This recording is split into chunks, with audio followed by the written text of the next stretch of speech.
নমস্কার বন্ধুরা, ভৌতিক রহস্য চ্যানেলে তোমাদের সবাইকে স্বাগত।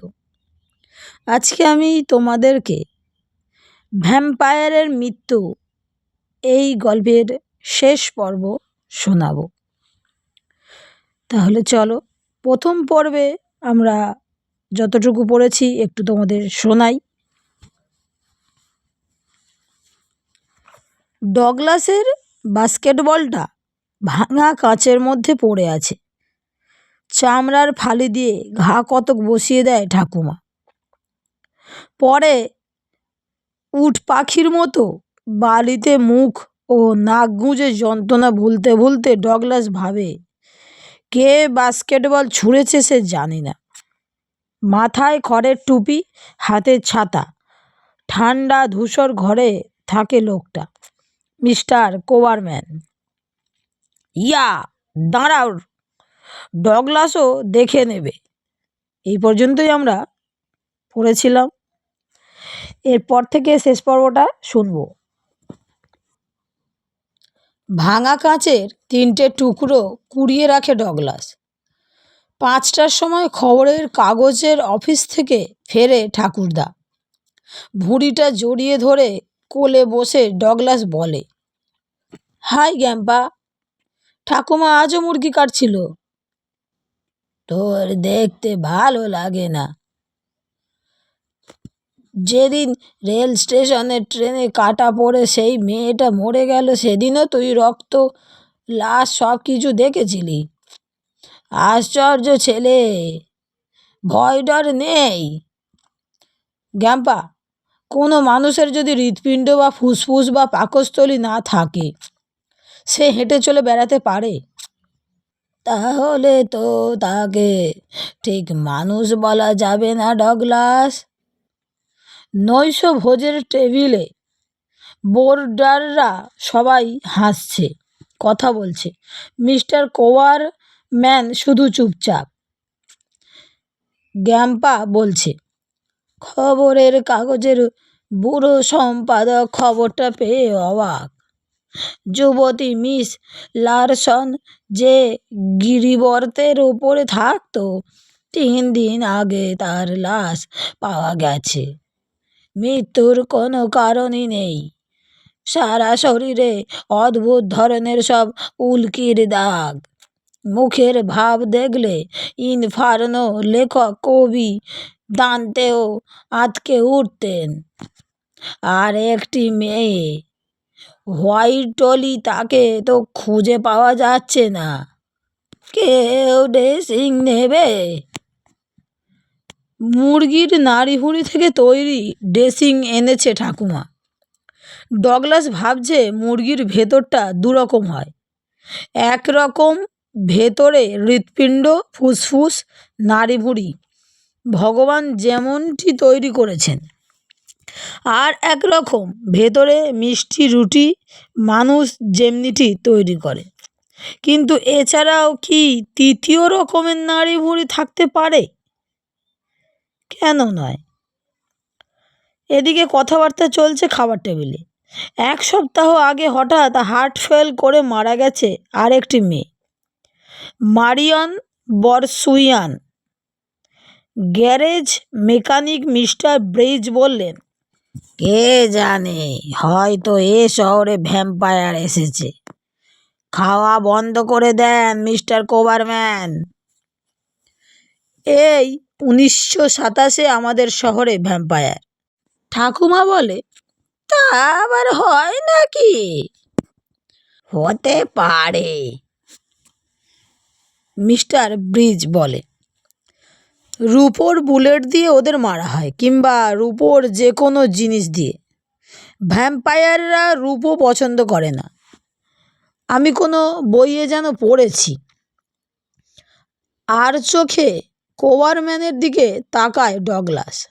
কোবারম্যান পকেটে তামার পেনি রাখে, কাঠের ছুরি, কাঁটা চামচ দিয়ে খায়। হবগবলিন বা ভ্যাম্পায়ার কি কেউ জানে না। ওদের একটা শ্রেণীতে ভাগ করে লেবেল দিয়ে বলা উচিত। ওরা যেভাবে কাজ করে এটা ঠিক নয়। গ্যাম্পা বলল, এক্সকিউজ মি মিস্টার কোবারম্যান, উঠে রাতের কাজে বেরিয়ে যায়। তারা চাঁদ, আকাশ, বাতাস, সময়ের ঘড়ি কথা বলে। ভোর হয়, সূর্য ওঠে, আর একটা সকাল, আর একটা দিন। রাতের কাজ সেরে ফিরে আসে মিস্টার কোবারম্যান। দুপুরে ঠাকুমা মুদির দোকানে গেছে, হাতে নিয়ে পাম কি, রূপোর কাঁটা, জানলা ভাঙা রঙিন কাঁচের 3টে টুকরো। কোবারম্যানের ঘরে ঢোকে ডগলাস। আধো আলো, সেটগুলোর টানা, বেড কভারের ওপরে রাত পোশাকে কোবারম্যান। নিঃশ্বাস প্রশ্বাসের সঙ্গে বুকের ওঠানামা, নিশ্চল মুখে কোনো অনুভূতির রেখা নেই। Hello mister Koberman. সাড়া নেই। বিবর্ণ দেয়ালের লোকটার নিঃশ্বাসের প্রতিধ্বনি। গল্ফ বল ঠুকে চিৎকার করে ডগলাস, মিস্টার কোবারম্যান, হ্যালো। তবু সাড়া নেই। রূপোর কাঁটাটা ঘুমন্ত কোবারম্যানের চোখের সামনে ধরতেই মুখটা কুঁচকে যায়। লোকটা শরীর বাঁকায়, মুখে আর্তনাদের শব্দ তোলে। পকেট থেকে নীল কাঁচ বার করে কাঁচের ভেতর দিয়ে দেখছে ডগলাস। নীল ঘর, নীল পৃথিবী, নীল আসবাব, নীল বিছানা, নীল ছাদ ও দেয়াল। মিস্টার কোবারম্যানের হাত, মুখ নীল। নীল বুক উঠছে নামছে, এবং মিস্টার কোবারম্যানের ক্ষুধার্ত খোলা চোখ তার দিকে তাকিয়ে আছে। নীল কাঁচ সরায় ডগলাস। চোখ দুটো বন্ধ হয়ে যায়। নীল কাঁচ, চোখ খোলা। কাঁচ সরালো, চোখ বন্ধ। আবার নীল কাঁচ, আবার চোখ খোলা। আবার কাঁচ সরালো, চোখ বন্ধ। মজার ব্যাপার, কিন্তু মিস্টার কোবারম্যানের বাকি শরীরটা নীল কাঁচের ভেতর দিয়ে দেখলে রাত পোশাকটা অদৃশ্য, এবং মিস্টার কোবারম্যানের শরীরটা ভেতরটা দেখতে পাচ্ছে ডগলাস। নাড়ি ভুড়ি নেই, একেবারে নিরেট, এবং ভেতরে অদ্ভুত আকারের কতগুলি জিনিস। মিস্টার কোবারম্যান, ওঠো। তুমি রাতে কোথায় কাজ করো?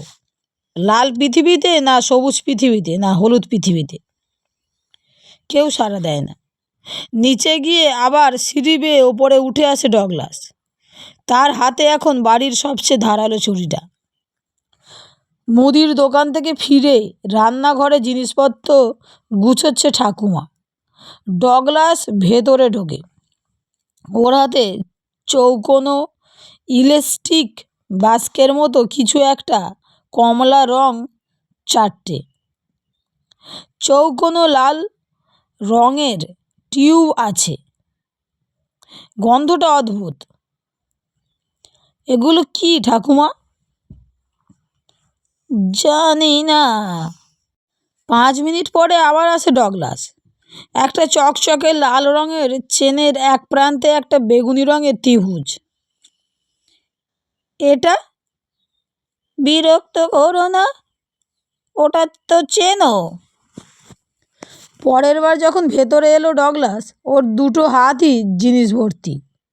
আংটি, চৌখুপি, ত্রিকোণ, পিরামিড, স্থিতিস্থাপক। দেখলে মনে হয় জিলেটিনের তৈরি। আরও আছে ঠাকুমা? হ্যাঁ হ্যাঁ হ্যাঁ, অন্যমনস্ক ঠাকুমা ব্যস্তভাবে জবাব দেয়। ঠাকুমা, তুমি ভুল বলেছিলে। সব মানুষের ভেতরটা একরকম নয়। বাজে বকিস না। আমার পয়সা রাখার বাক্সটা কোথায়? ম্যান্টেলের ওপরে, তুই তো রেখেছিস। বিকেল 5টায় অফিস থেকে ফেরে ঠাকুরদা। গ্যাম্পা, ওপরে চলো, এমন একটা জিনিস দেখাবো। ঠাকুমাকে কিছু বলো না, ওর ভালো লাগবে না। পরবর্তী কয়েকটি ঘন্টা সারা জীবন মনে রাখবে ডগলাস। কোবারম্যানের নগ্ন দেহের ওপর ঝুঁকে পড়েছে করোনার ও তার অ্যাসিস্ট্যান্টরা।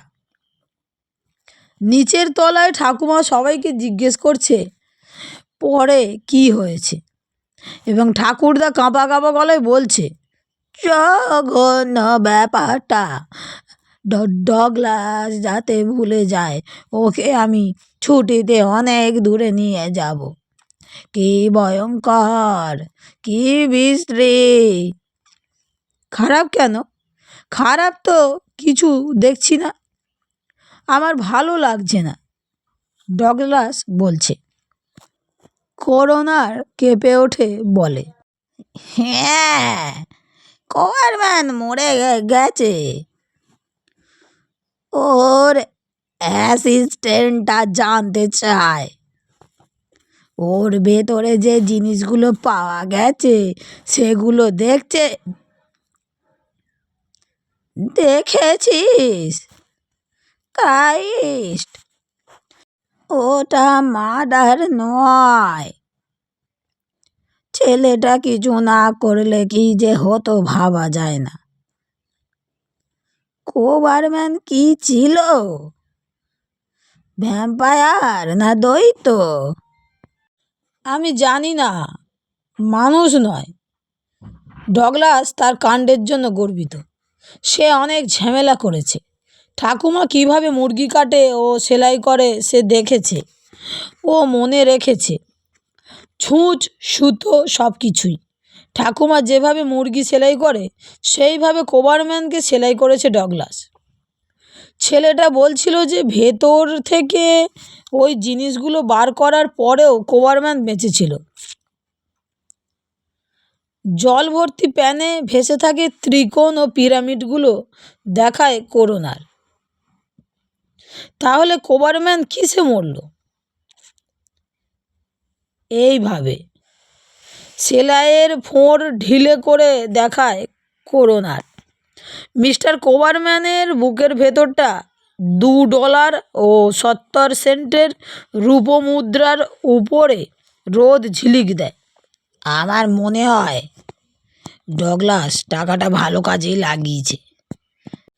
তাড়াতাড়ি ড্রেসিং ওর ওপর মাংস সেলাই করতে করতে বলে করোনার। বন্ধুরা, গল্পটি এখানেই শেষ। গল্পটি তোমাদের কেমন লেগেছে অবশ্যই আমাকে কমেন্টে জানিও। আর ভালো লেগে থাকলে বন্ধুদের সঙ্গে শেয়ার করে চ্যানেলটি সাবস্ক্রাইব করে লাইক করে আমার পাশে থেকো, যাতে আরও নতুন নতুন গল্প আমি তোমাদের শোনাতে পারি। তাহলে বন্ধুরা, আজকের মতো বিদায়।